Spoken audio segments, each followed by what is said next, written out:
And welcome to another action-packed episode of Geeky Voices Carry, the podcast that is part of the problem.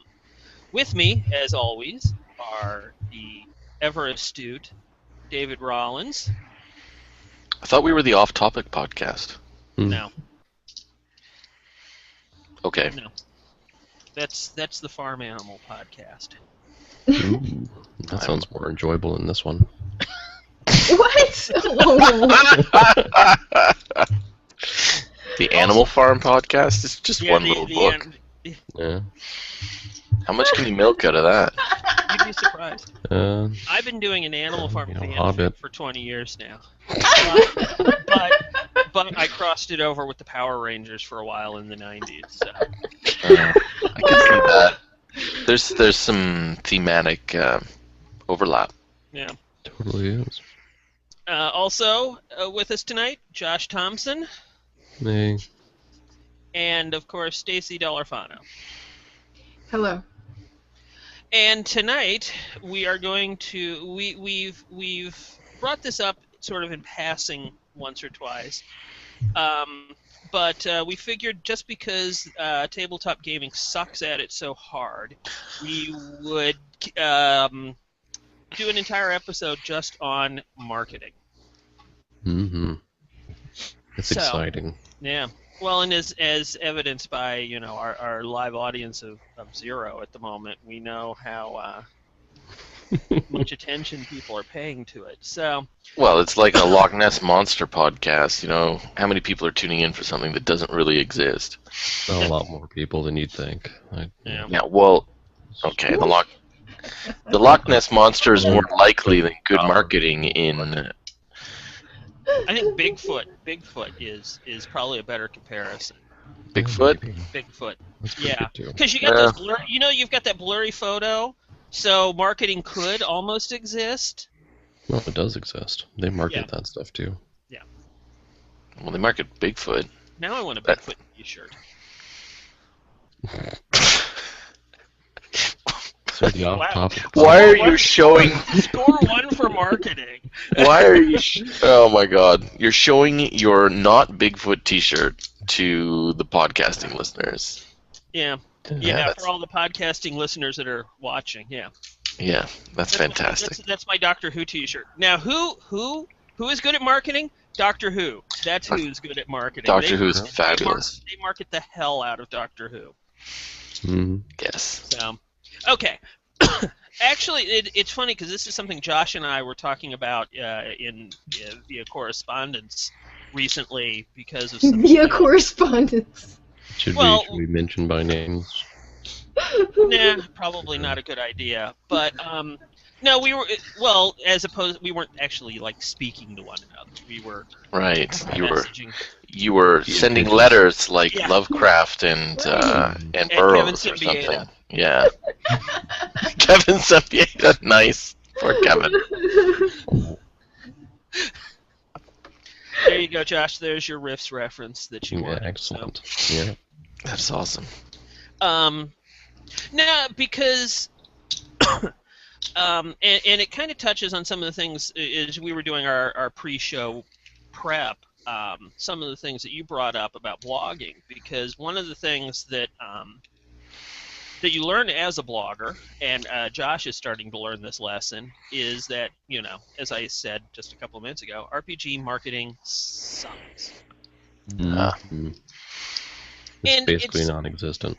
I mean, it's really, it's not rocket science.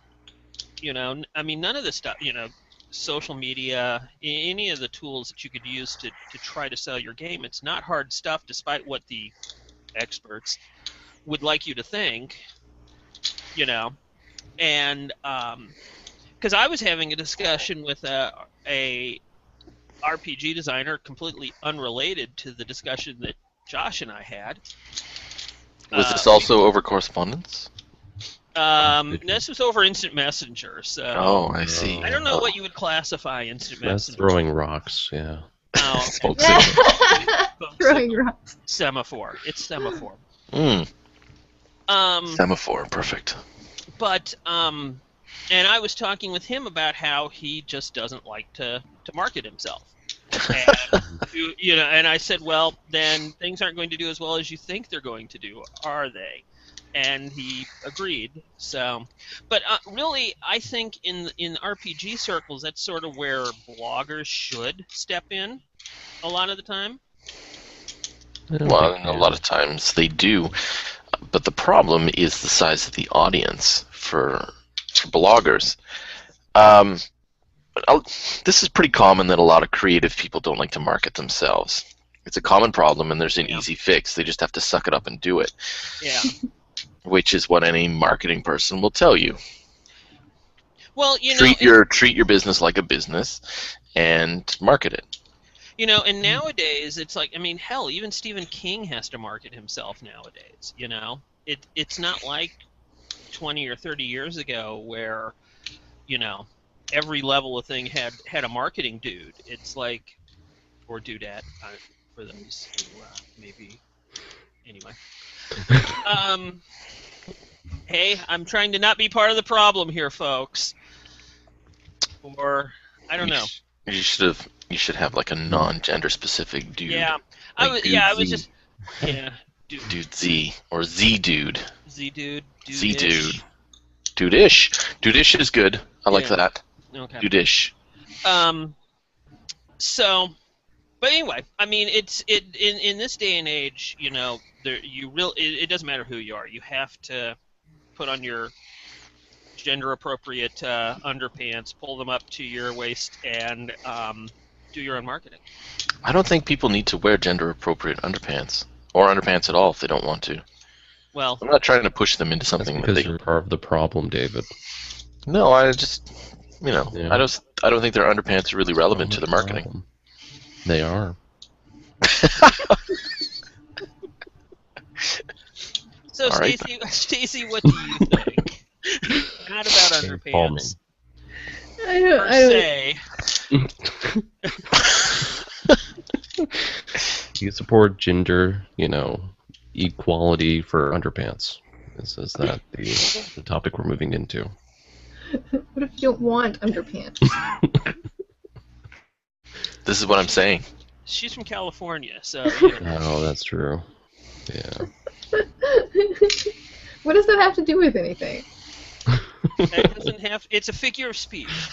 And I was trying to make it more, inclusive, rather than just saying pull on your big boy pants and So the topic is marketing, and basically all that we've said on the topic is that you got to do marketing.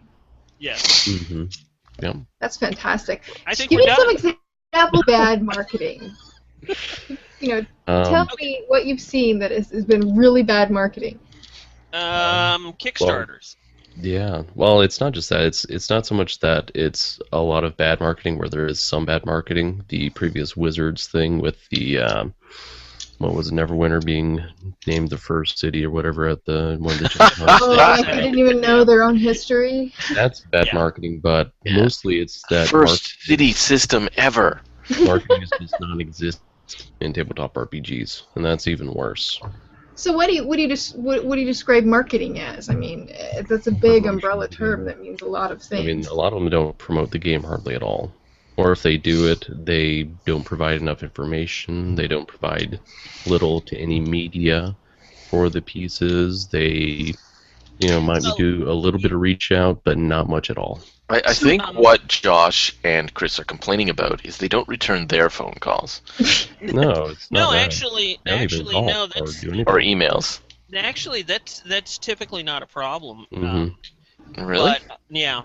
I mean, at least not with Kickstarters. I've never had a problem with anyone, because most of the Kickstarter coverage we do at the blog starts with somebody contacting me. Mm-hmm. Okay. So, but the thing is, there's a lot of little things, and these are things that Josh and I have talked about before. It's things like, and he brought up a couple. One of the big ones is that they don't really talk about how their game works. Oh my God! Yes, there's a really bad example of that out there right now that I don't want to talk about.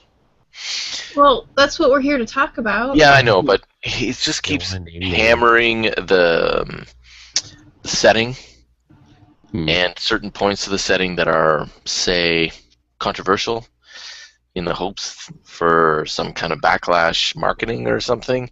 I'm not really sure, but there's been nothing. Works. That's not Raji. Douche. I kid. You guys said you didn't want to talk about it. No. No, you can talk about that, I guess. Yeah, whatever. It's just that it's like if you don't ever talk about the mechanics of your game, other than to say, "Oh, I'm using this antiquated system from 25 years ago," like, what are you really selling? An argument? Like, I don't know. I'm really kind of curious to know what the hell it is you're talking about. You don't? Oh, the gore game. Oh, the gore game. Oh, okay. Right. Well, I wasn't sure because really, there's probably a lot of things that was fairly broad enough that there's a few things I could have covered. But yeah, the gore, you're right. Like there's a little bit of a little trickle of this is what the system's like. Well, that's why. Oh, it's not what you think. That's why. Oh, it's not what you think. Yeah. Well, it's gonna fun because it's flexible. No. Well, it's gonna fun, but it's not gonna make enough money to actually produce a game. You know. Yeah. But that's neither here nor there because that's not really poor marketing. It is. It is, but it's. I think. No, go ahead. All right. I think the core problem for the poor RPG marketing is a complete lack of understanding about the market. I don't think any kind of real research has been done on the market. We understand a component of the market, the part of the market that's on Google Plus and on the blogs, and part of the forums that is active on the internet. We understand that part of the market, which is maybe somewhere between 10 and 40,000 people tops. I wouldn't even go that high. I'd say I think it's probably around 10,000 people, but there's got to be millions of people still playing role-playing games. So how do you target those people? Possibly. Exactly. That is the whole problem. Nobody has looked at where they are. Are these people playing video games as well? Maybe. Are they playing Warcraft? Probably. Isn't there still like a traditional advertising channel through comic books? Yes, comic books I think would be probably your comic best books aren't way. Cheap, but your your next best is comic book blogs. Comic book blogs, comic book websites, comic book magazines, who are going to be a lot. Those things still exist, and they're a lot cheaper. I mean, comic book podcast. What, you mean like banner ads, or I mean, what do you do with these? Well, I mean, a combination of things. Banner ads are good. I know. Banner ads usually aren't really worth it. If you're gonna do anything, you just have to get like the authors of blogs and all to do pieces on them. So how do you get the authors of blogs to do pieces on your work or on your event? Well, your best bet is to do a little bit of research and find out if they have a format for submission and then follow it. That's a good one too.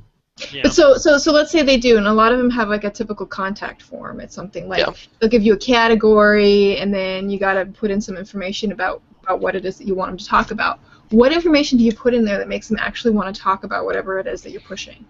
I don't know, because I ignore about half of the requests that I get. So why do you ignore them? What makes them ignore-worthy? Because I can tell that these are people that are desperate for publicity and have never actually bothered to read the blog. How can you tell that? Not really fit to it. Well, first off, they're contacting me through the contact form. They don't realize that his email is on there. No, my email's not on there. Isn't it? No, I took that down a long time ago because I got all sorts of So crappy if you spam find off of creative ways to contact you, you'll put them on the blog.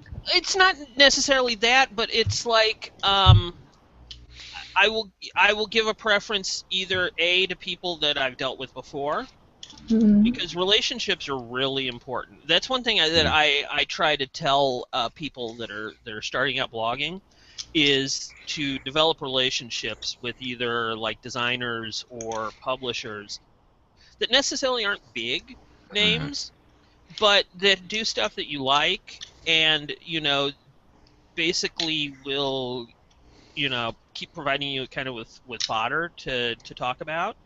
Like in my case, because I've had like a long-term relationship, blogging-wise, with the people that are Mophidius Press and Mindjammer, Sarah Newton and Chris Birch. Right.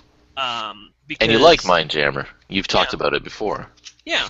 I mean, it does help. I mean, that's a big part of developing the world. Obviously, you don't want to develop relationships with designers whose stuff that you don't like, because then it's obviously it's going to start coming through that you're writing this stuff because you have to rather than you want to. Right. But I mean, I've known that because I met Chris Birch at Gen Con. Well, my first Gen Con, which was like 7 years ago, something like that. And he and I had just talked back and forth online, and they provided me with PDFs of stuff and things awesome. like that. So, but I mean, that's really a good way to do it, is to develop relationships with with people that you want to talk about, and then it kind of spreads from that, because if you start talking about like those games, then somebody else will go, well, I've got something, you've talked about this and I notice you like this, so maybe you might like this as well. Exactly. That is a much better approach than, hey, I've got a Kickstarter and we've made $500 and I need help. And yes, that's it exactly. To get people's attention, you show that you flatter them by showing them that you've actually done some research on them. I mean, it's not even flattering. It's flattering. But I mean, that's just it. Well, because part of it is, it doesn't really matter if I write about something if the audience that I've developed over these years isn't going to give a crap. True. Yeah, that's true too. Yeah. So, basically, you just have to fit the theme of the blog, basically. Yeah. Yeah, and I mean, which is why some things get covered, like the because we've given a lot of coverage to that Spirit of 70s. Oh yeah. 77. Well, yeah. Thing, and I mean I mean, I think I've been fairly public on my dislike of world games, but honestly, well, yeah, I could say that too, because Apocalypse World for me too just isn't really there, but yeah, they actually modified it in a way that I could see playing it and having fun. Which yeah. But that's impressive. The setting material is engaging, and they've got good art, and it looks, regardless of whether I would like it or not, it looks like it would be a fun game, and so I think that makes it worthy of talking about. Yeah. So. And you talk about that on Dorkland. Yeah. Which is blog that's been talking about comic books and RPGs for 10 years now. Yeah. And has a unique monthly hit of what? Oh, I don't know. I don't actually pay that much attention to my blog. We don't actually. No, I don't think you really even advertise the blog as much as you really could, anyway. Yeah. Okay, but do you have a ballpark? You don't have any idea? Yeah, it's in the thousands uniquely, but that's without advertising too. Okay, so it's within the thousands. Whereas when you write for Bleeding Cool, I'm writing for millions. You're writing for millions. Yeah. Right. So, yeah. If you want to market your RPG, you want to look at overlapping media, right? Similar genre. Well, and market where your people are. Right. Well, and see, that's also why I've spent a lot, like on my blog, why I've spent a lot of time talking about a variety of topics, is because, I kind of want that synergy.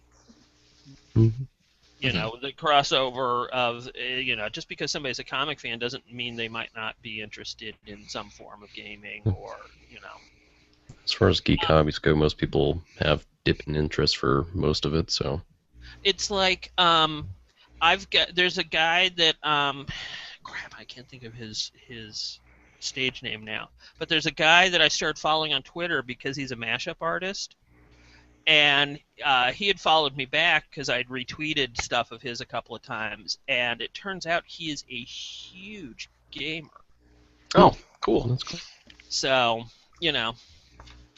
but that's what you're looking for, is that sort of crossover of those people that might be interested in one thing, bringing them over to the other.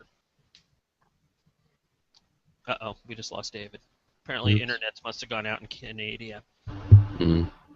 We lost him entirely? Yeah. Probably. Yeah. Must be the snow. No, I just had to blow my nose. I didn't think we lost him. I was worried. I was concerned. So, The snow just suddenly hit, and boom, he's gone for the rest of the winter. The leaves have turned, but has not yet hit in this part of the country. Now, didn't that happen in, like, April? The leaves turned brown and... That's fantastic, yeah. All right. So what do you get? So what do you guys... Now, Stacy is somebody who has dipped her toe into having to market. What do you think coming from the other side of the fence? Coming from the other side of the fence? The girl side. What? What? What side of the fence are you guys on? That's what I want to know. I'm on the girl side, because that's where all the girls are. I'm on the Canadian side, because that's where the socialized medicine is.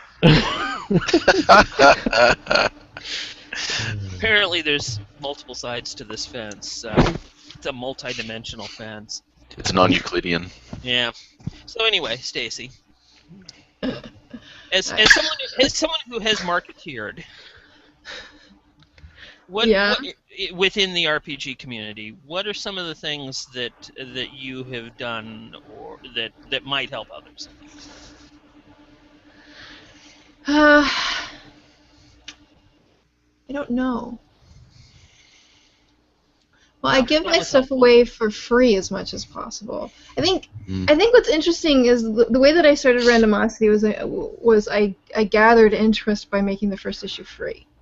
Is what ended up happening, and I even gave away a whole bunch of print copies of it, just to get it in people's hands and get them seeing what the actual product was.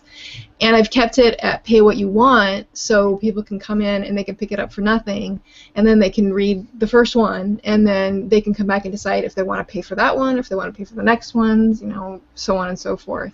I think I'm losing out right now because I don't have a web presence for Randomosity. All I've got is our shop page on Gumroad, and that's just because I haven't had time to put it together, which is a big part of why RPG marketing is really so bad, is because it's a hobby for pretty much everybody who does it. We all have day jobs and hardly any time to actually put in marketing, and it takes time. I mean, when we did our Indiegogo campaign for Contessa, I was exhausted the entire time because it takes a huge amount of time in order to do it. And then it was slow at work, so I had extra time to actually do things. I can't imagine doing it now. I don't have any time. It's hard. It's really, really hard to do that. And so when you do it, you have to choose wisely and pick whatever it is that you want. Really to sink home where you want to put it. Like, don't scatter it around 70,000 little tiny blocks. It's going to take you forever, and it's not going to get you that much return. But if you make some relationships with some bigger people that are going to be able to put it out there in a bigger way, then you spend less time and you get more impact. And that should be obvious, but... Well, and another thing that is important that gets overlooked a lot of the time is building your market before, or your audience, I should say, rather than, is building your audience before the big push. And like you did with Randomosity, one of the ways to do that is to do free stuff. Right. That's like the Fate community. Fate did that extremely well, and I mean it took years. They invested years in that, but now Fate is one of the big players in the market. It's a big game, and it's in retail, and it's kind of arrived as a game. Give your shit away frequently is something that should be said, because I will go to people and ask them for freebies to give away at the convention, and you'd think it would be an easier thing to do because you have a captive audience there. The people who are playing these games and who are winning these games and who are excited about these kind of things are gamers, and they're what do you call them, alpha gamers? They're the ones who are gonna be trend makers. They're the ones who are gonna go talk to their friends about it and stuff like that. The tastemakers. The tastemakers. Yeah, whatever you want to call it. And yeah, you're getting in front no of the right term audience for that, but yeah. No. But Well, I read something really clever by somebody, and I can't remember who they are, and I feel bad about it right now. But that's they were okay, talking take credit for it.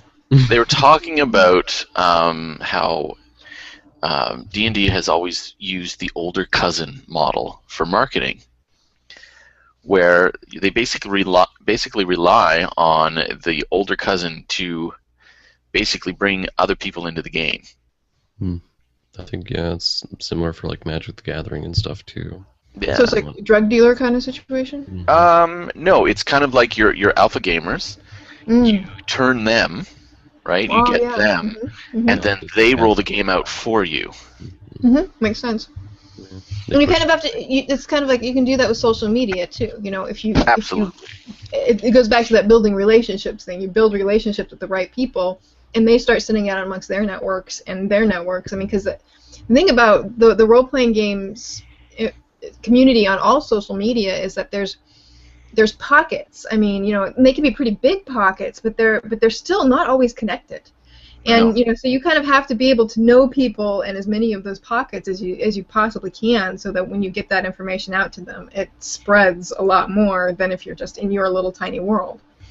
True, and I don't think there's much connection between people on Facebook talking about role-playing games and people on Google+. It's interesting. There are different crowds on Facebook than on Google+, and there are actually things like the more old school, and I don't mean old school in OSR way, but the more traditional publishing kind of game houses are more on Facebook than they are on Google+. It's like it's all independent stuff on Google+. Most of it is, but you don't see anybody from WotC posting on Google+. I don't even know if they have an account. Yes. Mike Morales has one. They have, well, yeah, but Mike doesn't really use it. There's a D&D account on G+. They all have accounts on G+. They don't use them. Reshare it. They just reshare their Facebook stuff to it because. Well, yeah, but to be honest, that's what a lot of companies do. I mean, I've seen. It's funny because I've seen. I don't know how many times I've seen people bitch when like Marvel will share a a contest they're running on G+, where you have to go to Facebook. Yeah. Yeah. That's because Facebook, they can just push stuff to it and they don't have to interact. And that's all there is. Well, and I think a lot of it has to do with the way Facebook advertising works. That too, yeah. I mean, Facebook, you can advertise based on keywords, demographics, geographics.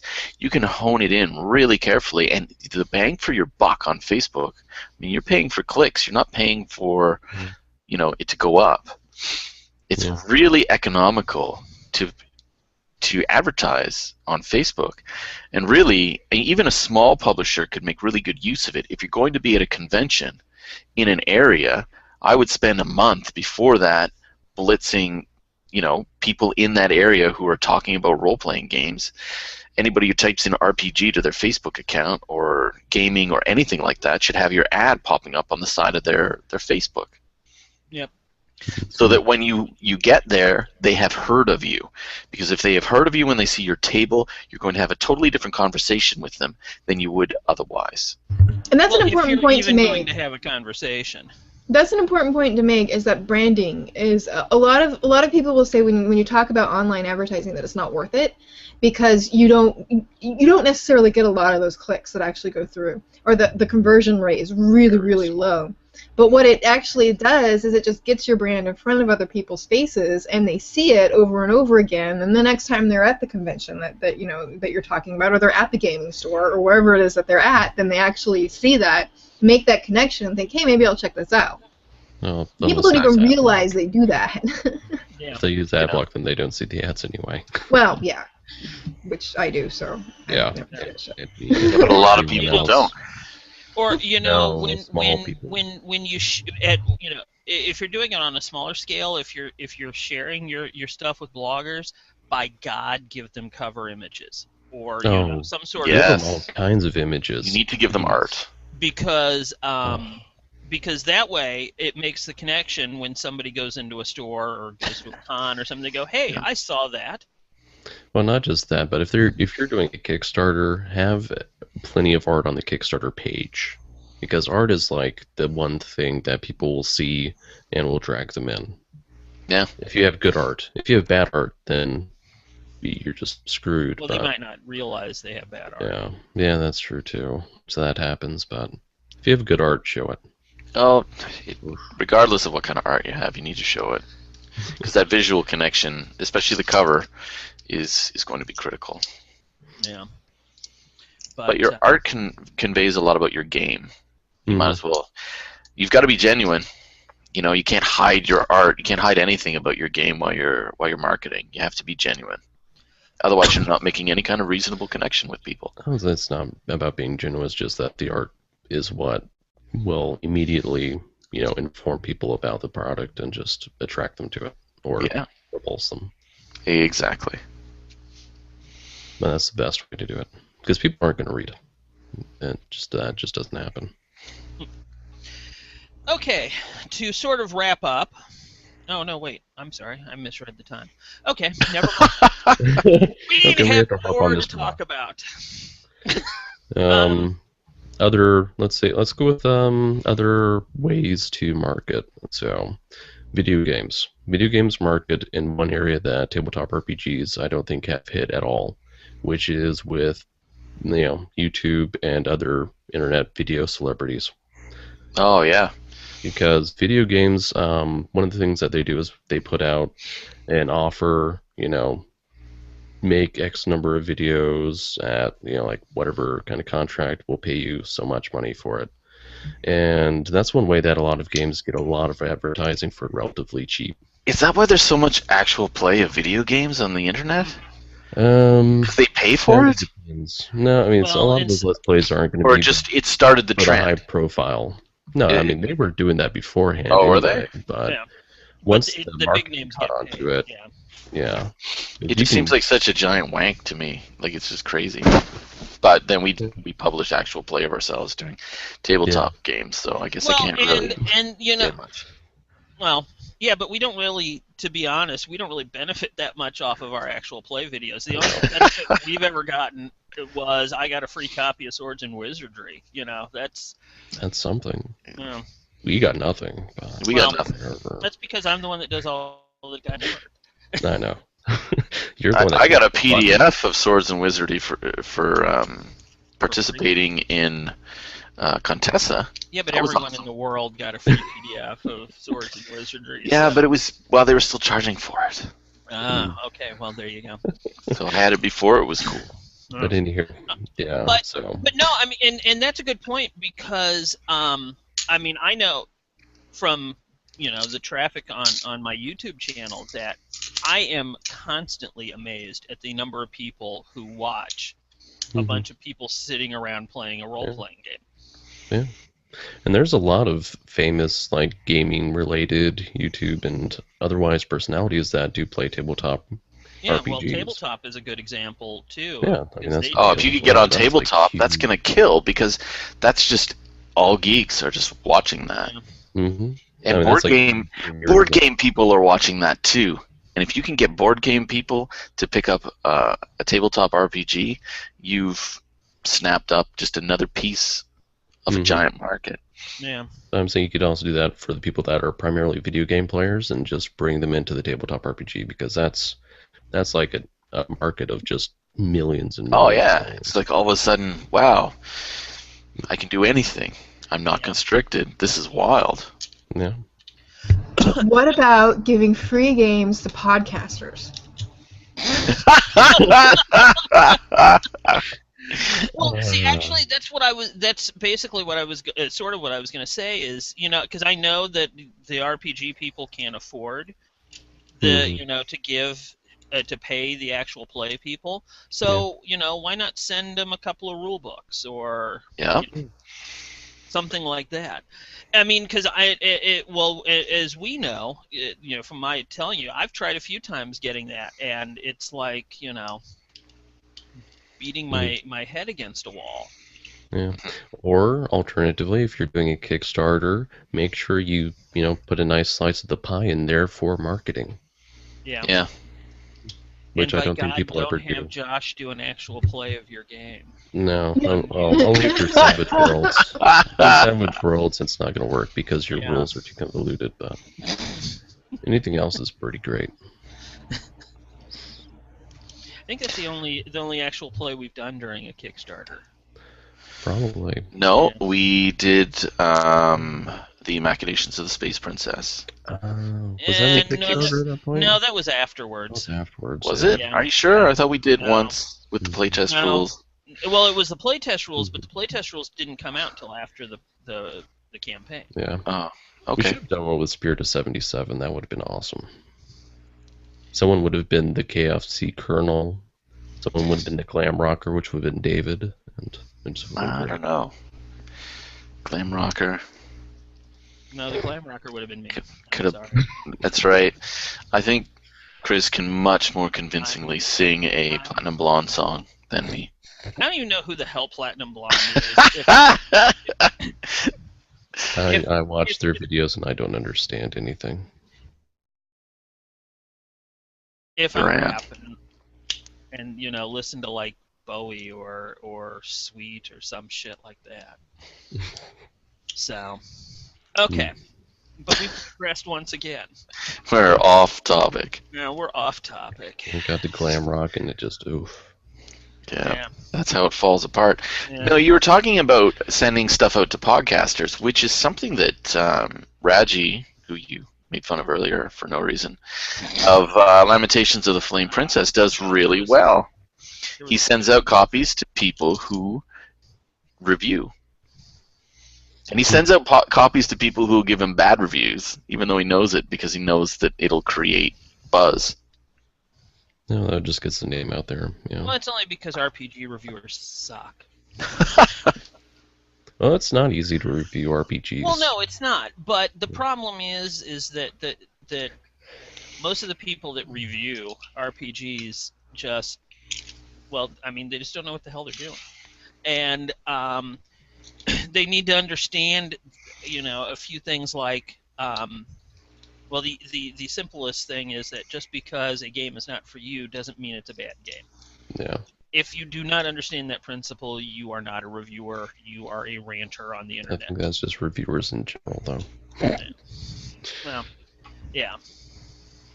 Look at Metacritic, and you'll see that everywhere. Yeah. But but yeah, and that's why Raji does that, because he knows that a good rant will cause publicity, whereas an actual bad review would not. Mm-hmm. Yeah. Yeah. True. Plus, he has an army of fanboys that will attack bad reviews with reasoned logic. Uh-huh.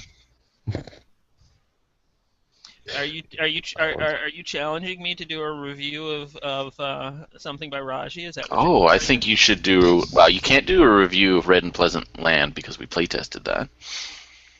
Was that the one we played? Yes. Okay. Why can't I review it? I didn't. I don't know. Don't you think it would be a conflict? Why? Okay. I didn't write. Well, all right then. We didn't get anything from it, so whatever. Yeah. Okay, so why wouldn't you review that anyways? Actually, it probably will be reviewed by me, so. Ooh. Oh. It has to get finished and come out first. Yeah. Just to start rallying up the fanboys. Yeah. But I'm surprised you don't have a PDF copy. I do have. As I understand it. I have a beta PDF copy. A beta PDF copy. Yes.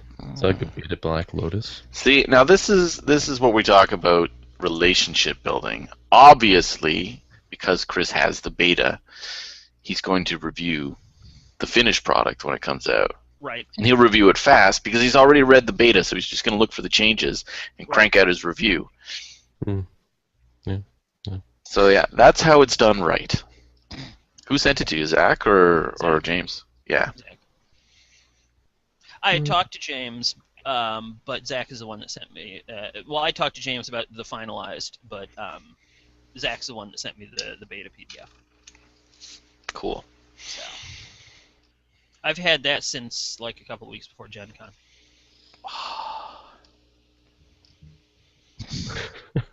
Okay, so where were we? We were boiling with hate for Chris for not sharing the PDF. There was envy on David's part. That was total envy. Yes, it was envy. But I can't read the damn thing because we'll probably play it at some point. Yeah, that's probably why I haven't. Because actually, I think it would make a good 5th edition adventure. Yeah, shocker, right? Yeah. So, all right. So, what else do we think that needs to be covered? Any bases that we haven't covered? There's tons of bases that need to be covered, but I mean that's a pretty good place to start. Using your internet well, finding ways to reach the people that are not part of the conversation, making sure that you do make use of the people as part of the conversation because they're the older cousins that you need. And one thing I will build say, your community. One thing I will say is, we were talking earlier about promoting Kickstarters. Kickstarters is a whole topic on its own. I know, but but it still fits into the marketing because really Kickstarters are no more than a marketing. Kickstarter is market research, raising capital, and and marketing all in one shot. Kickstarters are a fantastic tool, but it's a lot of things slapped into one thing. What I was going to say is, talking about just how poorly these things do is, because we, like at Bleeding Cool, we do Kickstarter promotion, but we have very specific guidelines for them, and because of that, about 2/3 of the RPG people who approach me to promote their Kickstarter on Bleeding Cool, I never hear back from them again. Even though these guidelines are fairly simple, they just kind of end up not doing it. Even though it means reaching out to a potential audience of millions. I've had 2 people actually go through the whole process. Wow. I think last time we talked about that it was only 1, so yeah. Doubled it the was number. Raji and the Troll Lords people. Oh, well. Cool. Those are the only ones who've gone through. And okay, this is the process. It is very simple.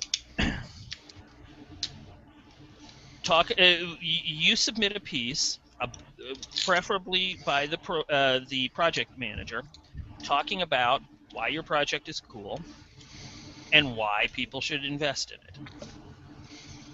Step 2 is email that to me. Basically, if you ever get an interview by me, it's the last question that I ask. Yeah. Well, and I mean, it's like because the way because I get a lot of emails of people going, "Will you interview us for our Kickstarter?" And my answer is no, because Kickstarters aren't news. They're PR. And we don't do PR on our site. However, we will promote Kickstarters, and this is how we do it. And then I never hear back from them. Yeah. Well, from my experience with the interviews I've done for people, they fail that question so hard, so often. It's amazing. Which question is that? The question about promoting it of why is your thing cool? And they just never really promote that well. It should be the simplest question, and they never do it well. Well, I mean, but see, that's like, marketing advertising 101. It doesn't matter if it's a Kickstarter or you're selling your RPG book. Yeah. The first thing you should be doing is, oh my God, this is why this is cool, and Yeah. you have to have it. Yeah, but that comes back to being genuine. That comes back to being honest. And if you are making a product that you're excited about, you should be able to convey that just by getting excited about it, just by talking about why you're doing it. Mm-hmm. That shouldn't be hard. If it's hard, then you've lost your way somewhere in your development process. Yeah.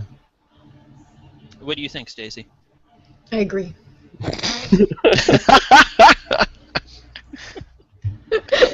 Oh, I'm just you're trying to such draw good you company. in. And on that, we should probably make our segue into something cool. Yeah. Yay! So, because I'm sure Stacy isn't prepared, she gets to go first. I have no idea what's cool in my life right now. Something cool. You got a nice haircut. Yeah, I was just Yeah, about I to got a say, haircut. got a nice haircut. I got pink sparkles on my nails. I noticed those too. Very Yeah. nice. It's very nice. And what else? That's about it. Hey, it works. All right, Josh, your turn. Let's see. Well, this past weekend was the pre-release for Concept of Gear expansion for Magic the Gathering. I didn't get to attend any pre-release events, but it's pretty cool. Has some new cool mechanics and stuff, so it's worth checking out. David Rollins. Well, my something cool is a something cool from the past that's cool again. Platinum Blonde. Not Platinum Blonde. Platinum Blonde will never be cool again. No matter how much Chris wants it to be. No. I still have absolutely no clue what Blonde is, so... Just spend some quality time with you two. I'm gonna get you a video. About 7 months ago, I, as my something cool, I mentioned the webcomic Goblins. And then right after that, it just kind of faded. It disappeared. He stopped updating because the author, the drawer, whatever, the artist, the guy, the drawer. That's like where you keep your pens and pencils in the drawer. Anyways, he went through some issues and had to stop for a while. Anyways, Goblins is back on. He's updating again regularly. The story is right where it left off. It's right in the thick of things, and it is awesome. You can find it at goblinscomic.org. And it starts off, it's in black and white. It's not very well drawn like most webcomics. And it's mostly just jokes about gaming. And then it just gets really a lot better. The characters flesh out very quickly, even though they're supposed to be characters that somebody is playing in a game of D&D. They just keep becoming more and more realistic, more genuine, more honest portrayals of characters. So as much as he pierces the fourth wall, you still care about these characters, which it just blows my mind. It's well drawn, it's well written, and it's worth the 3 days of reading if you start from the beginning. So that is my something cool. It's back on, and I posted a little bit about it on Google+, and I had people who'd never read it going, oh wow, this is so cool, how did I not know about this? So that's why I'm sharing it again, and have at it. goblinscomic.org. My something cool is I'm going to break a new land speed record on spoilers. I watched the pilot, the season premiere of Gotham tonight before recording the podcast. Oh, okay. Did you like it? Yes, I liked it a lot. I hadn't seen it in advance. Like I'd seen screeners of the Flash and Constantine pilots. Okay. But I hadn't seen one for Gotham, so I got to go into this kind of cold, which was cool. But it was a lot better than I expected it to be. The only thing that really kind of bums me out is I think they kind of they ruined the whole Batman backstory because they spoiled this thing where Bruce Wayne's parents are killed. Like right in the first 20 minutes. Bam. Holy crap. Wow, that's like the opening of Psycho. You just don't see that coming, Yeah. right? Yeah, you know, I mean, The stars are dead. You've got these really rich people, and they're walking through this really guttery back alley in a big gray and gloomy and brooding and industrial city, and they get mugged. Who'd have seen that coming? Wow. No. That's nuts. I think it strains my credibility, to be Yeah. honest. I don't know if I can keep up with Batman after this. All right, well, that's unfortunate. I wonder how many people are actually going to see this at some point and be like, oh my god, you spoiled it. What the fuck?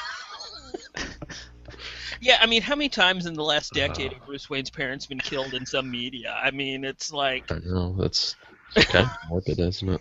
Yeah.